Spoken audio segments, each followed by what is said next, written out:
Hi guys! It's been a long time since you've seen me last time. I've been filming the videos myself because the cameraman is being a little bit busy, so I've been making the videos without myself in them, but I hope you've been still enjoying the videos, and I also wanted to try this different kind of videos, so I'm seeing what works the best for me. This style of videos where I just film the food, or where I'm actually cooking the food so you see me as well. So we'll see what kind of videos works the best for you. For me, I mean, for me and for you, because you are the ones that like the videos and watch the videos. During the holidays, I was thinking about what I'm going to do this year and how I'm going to start this year on YouTube. And I thought that I want to do a series of videos where I'm going to tell about my equipment that I use, about some tips on YouTube maybe, and also some more food-related DIYs. So I hope you guys will like these videos as well, and I really hope they will be helpful for you. I know I'm not a big YouTuber, but also I think it's useful because I'm only starting, and I've noticed some things that I found useful and that I've noticed that work for my videos. So I really hope you guys will like it, and yeah, let's get started.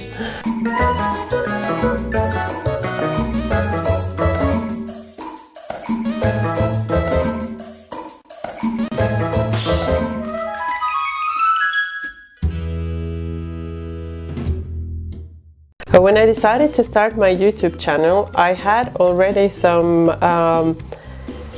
good equipment that I didn't need to buy specifically for this, because I've been enjoying doing food photography for quite a long time. I had a good camera which I could then also use for YouTube, and I think I bought my phone also, my new phone, just before I started, so I could have used my phone if I would have wanted. But I really I noticed the difference was, I don't know how to say it. I cannot say the phone quality was horrible, but quality is really important for me. So I wanted to stick with the camera. So the camera that I have is Canon EOS 550D. It's obviously not the best camera in the market, and I don't think you need the best camera in the market, but I think it's good to have a DSLR, I think it is DSLR camera, if you want the videos to be of good quality, and especially if you are filming something similar to what I do, so food. I think there, well, my personal opinion, I enjoy watching the videos that have good quality the most. When it comes to filming like this type of video where you're speaking, you're telling something, I don't think the quality, the difference in the quality is so noticeable, so you could probably do fine with a good phone. So we are filming at the moment both parts with the camera and parts with the phone, and at some point we'll just change up and show you guys what kind of quality it is when you film with a phone. And the phone I have is Samsung Galaxy 7? Yes? Yes, Samsung Galaxy 7. I'm S7. I'm so bad with with the phone.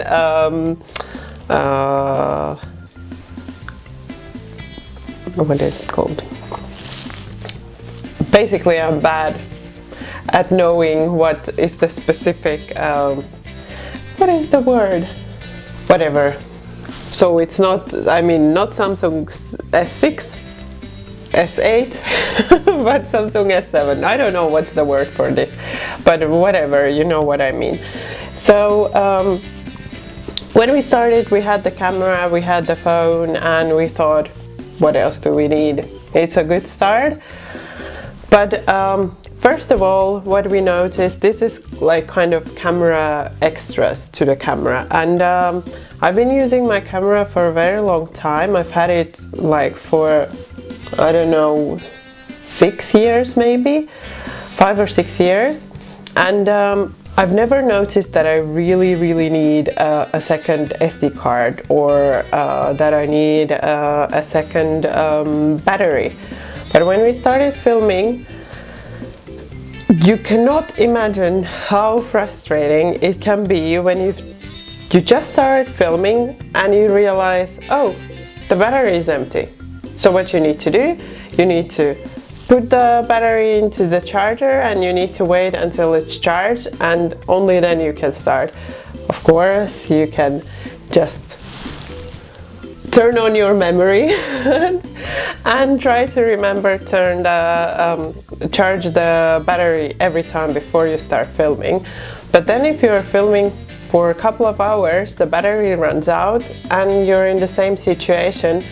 And again, it's really frustrating when you're cooking something and you just cannot finish filming. So I made my life easier. I got myself an extra battery. And also then I thought I'd buy an extra SD card. I bought a big one with I think 64 gigabytes, I think. And that one is quite good, so rarely I need to empty it during filming. But I have another one in case, but that is something that depends on how long your videos are. So you might need it. It's not that expensive, so you might as well get one. And when it comes to the camera and the extras that you would want to have, I also had already a lens that I absolutely love. When you're a food photographer, I think it is like a must-have lens. So it's the 50mm lens, and it's really good for closer shots. I basically use only this lens when I film the food. So if we are filming me with the food, then it doesn't work because it's such a close lens that you cannot zoom out. So it just films from the perspective that the lens has. But when you're filming just the food, I don't know, it's just perfect. I love this lens. And I've been reading about a similar lens. I think it's 60mm, and it seems to be something that food photographers and food vloggers tend to use a lot as well. But it's quite expensive, so compared to this one, a good 60mm lens is like twice as expensive. So I've been thinking that I stick to this one for now, and then I'll see when the time will be right. I will maybe get the 60mm one as well. But if you're a food photographer and food vlogger, have a look at the 50mm one. Usually you can go to stores and ask them to show you how the lens works. That's how I did. So I went and I had a look so I could, know if it's good or not. And then I don't think you need another lens apart from the standard one that comes with a camera, which is 18 to 55mm. So that one works well for this kind of videos and for, I don't know, when you want a bigger perspective. So that's all that you would need, the two lenses. I think you would be fine with those. So that was what we basically had when we started, and we didn't really think we would need to invest in something more, but what we noticed then is when we made the first videos, even though the camera was really good, the sound, it was really bad, to be honest. It was like filming in an empty room or something, and I don't know, I just didn't like it at all. And what we then thought is, we thought we'll have a look how much microphones cost, how much microphones cost. And the one I have is really simple, so I have it on here. And I don't think it was really expensive. It was something like, I think it was less than 20 euros. And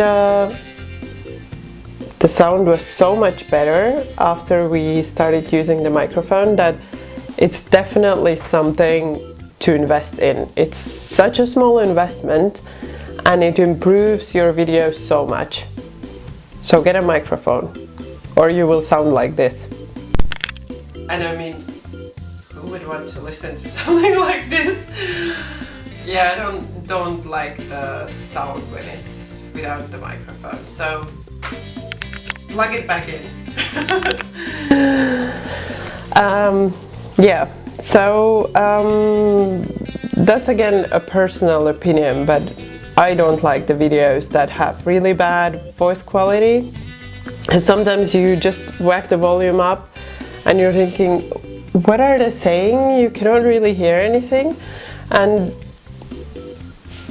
then you just close the video, because how are you going to understand what they're saying?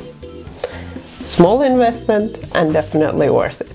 So that was about the mic, and then also what I had already when we started is a tripod. For this kind of videos it's nice because you can just put the camera up, put it running, and there's no shaking like this. So it's nice for the viewer to watch.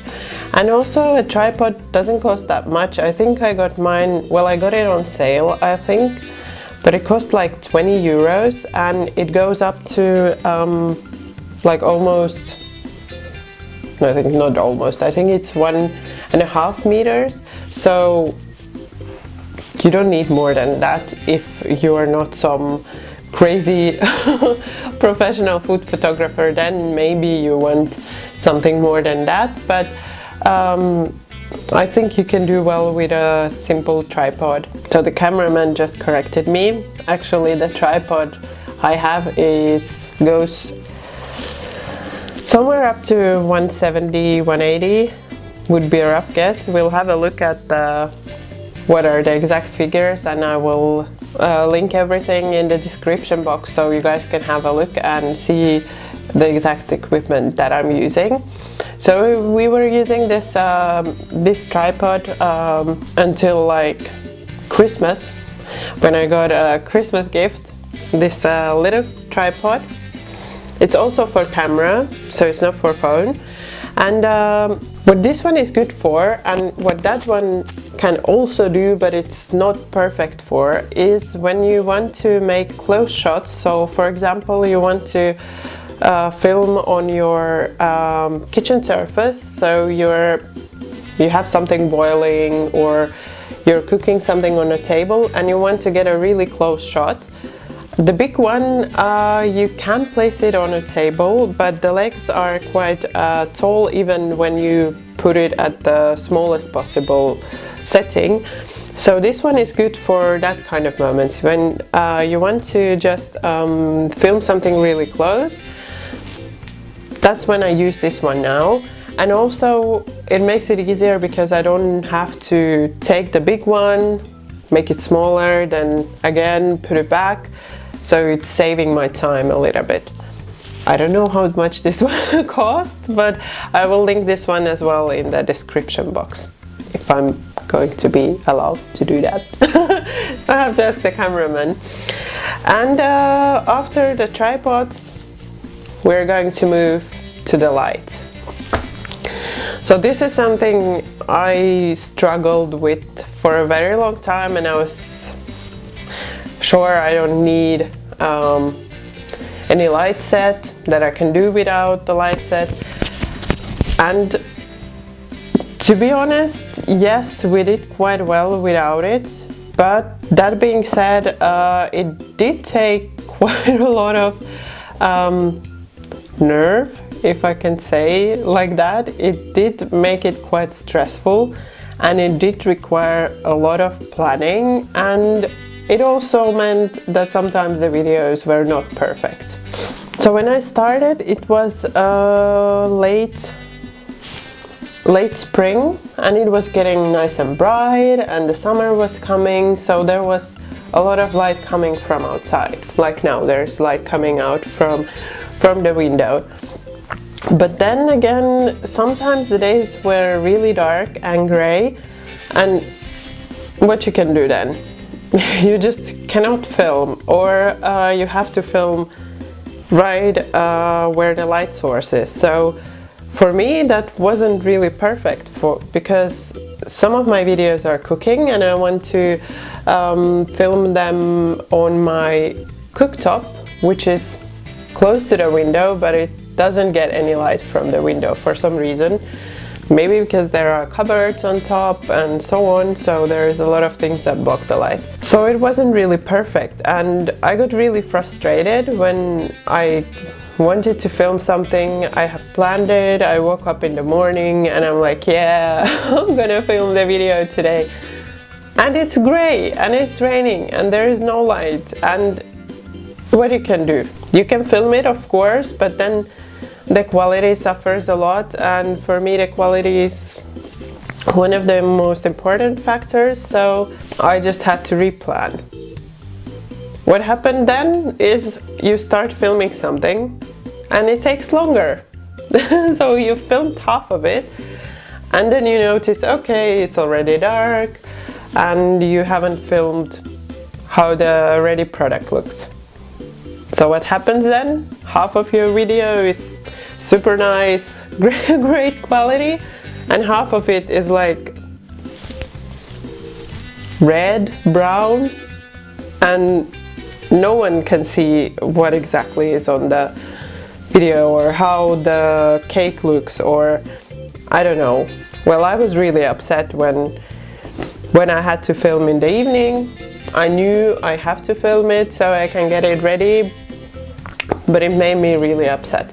I was lucky that the cameraman got me a set of lights for my birthday in November, and since then I've been really enjoying filming with the lights. So it's not made the videos better only in the evenings, it's also made the day videos much better, and it's just made my life so much easier because I can plan the videos for a specific day. I still try to film it when it's light outside, but I can also film when it's getting darker or when it's dark because I have the light. Of course, maybe you can see sometimes that it's artificial light, but I don't think that's that big of an issue. So I cannot tell you how much easier my life became with these lights. I don't think I want to live without them anymore. So I'm using them every time I film, and it's probably the best investment from all of, well, the mic as well, but from all of the things that we've been getting, I think it's like one of the best things. But there is one thing I would want to mention is if you are making food videos or you are filming something like, well, anything apart from yourself, I would still recommend to film when it's light outside. So when you have some other light coming in apart from the artificial light. I've noticed that that's when the videos have the best quality, so it doesn't have to be like morning and super bright outside, but when there is at least some light from the outside, the videos tend to be better. So when it's absolutely dark, it's only the artificial light that you're using, and then it's not even the quality that is bad, but it's really hard to get some colors to look natural. So sometimes you have green colors that on things that are not green, and it's really hard even with the settings on the camera to get rid of those green lights. I don't know, maybe you have some video processing programs that you could use and get rid of those lights, but again, then you need to invest in something like that. I'm using a really simple program, so that's how I try to eliminate it. I try to plan the filming, so up until, I don't know, 4 or 5 in the evening. Well, now when it's getting dark, and in the summer obviously the life will be so much easier when there will be so much more light, so you can plan up into the evening. But that's something I wanted to mention, that even when you have the artificial light, you still need to plan. So especially if you're making this kind of videos, if you're making just vlogs where you're telling about something, then it's not so important, I think, and you can film anytime and the videos are still nice quality, because we usually film the blah blah kind of videos. We film them in the evenings, because then we can do other stuff in the day and then we can film those in the evenings, but the quality is still nice. So it's up to you, but depending on the style of the videos you do, I would suggest to film earlier. So we've turned off the artificial light, so you will see how different the lighting is. The problem with our house was that the only place we could film was here in the kitchen. We have a small apartment, so the light is coming from here, so probably this side is nice and beautiful and then this side is all in a shade, so that's what the artificial light helps with. So it kind of gets the light really even. And also we'll film a little bit in the evening, so we'll show how big of a difference it is if you film late in the night or in the evening. So now it's dark and we don't have the lighting on yet, only the regular lamps, so I'm pretty yellow probably. and now we have the lights on, so now hopefully I'm not yellow anymore, and the light is nice, so you can see the difference how it is in the darkness when there is no artificial light and when there is artificial light. So that was all about the equipment that I use.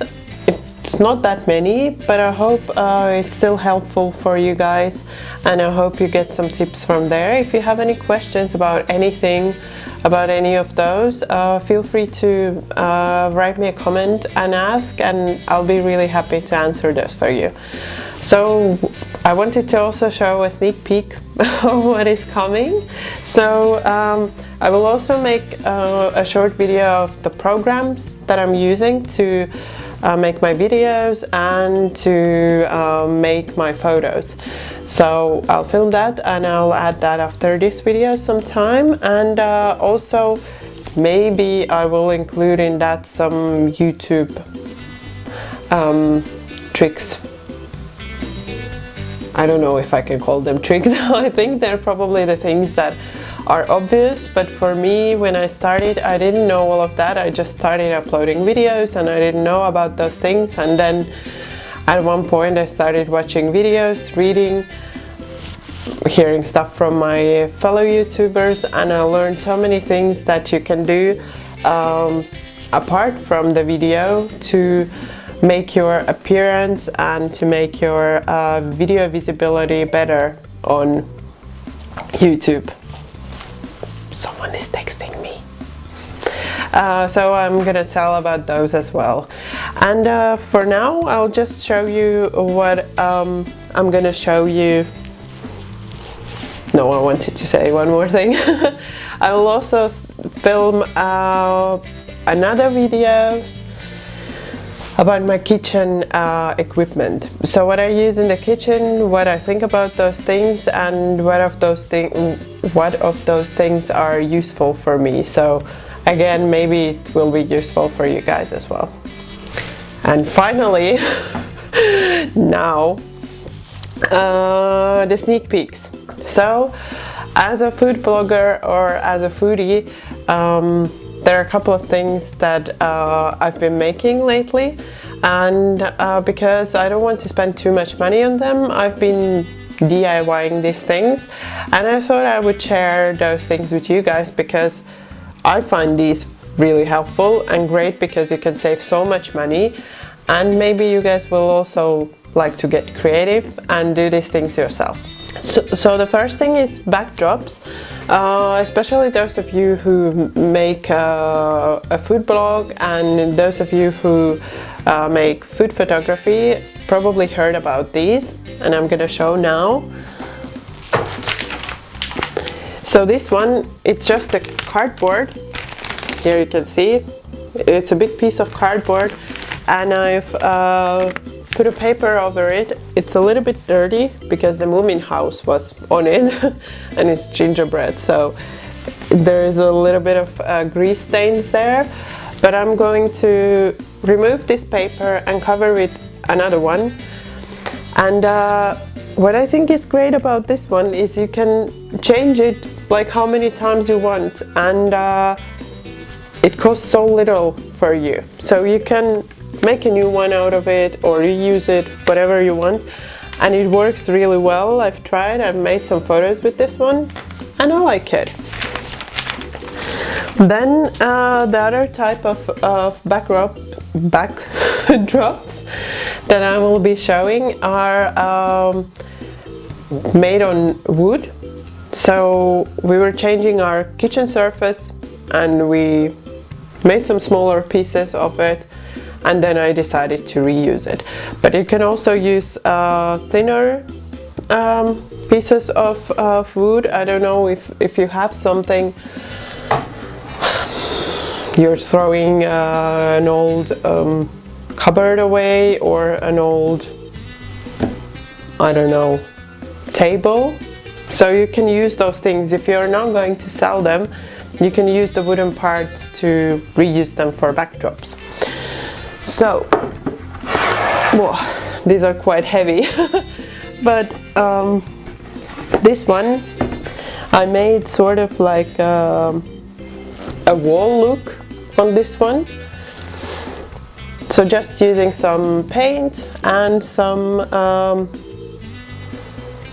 don't know what's the thing called, but I'll look it up and you will see it in the videos. And then the other ones I'm gonna show is, I have one gray one,